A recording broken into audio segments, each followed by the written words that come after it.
కనీసం నన్ను 6 నెలలు సీఎం చేసి చూపించండి. మీరు అందరూ అనుకుంటే తమ్ముడు నాయక్ ఎస్టీ స్టేట్ అంతా తిరిగాయి, వరంగల్ అంతా తిరిగాయి. 5 లక్షల కోట్లు కుడి చేతితో ఇచ్చి ఎడం చేతికి తెలియకుండా చేసిన సేవ కడియం శ్రీహరి గారిని అడగండి.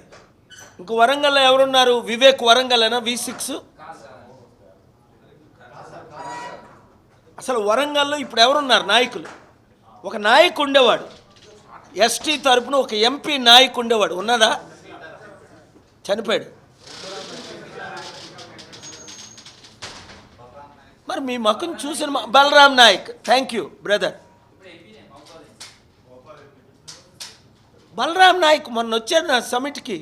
ఎప్పుడు August 8 ఢిల్లీ, మన మల్లు రవి గారితో, కాంగ్రెసే కదా అది. బలరాం నాయక్ కాంగ్రెస్ ఏమైనా అభివృద్ధి చేయగలదా? అరే రాజీనామా చేసి ప్రజాశాంతి పార్టీతో నిలబడు. మొమ్మెనిపేట, సదాశివపేటని ఎలాగ అభివృద్ధి చేశానో వరంగల్ జిల్లా అంతా అభివృద్ధి చేస్తాను.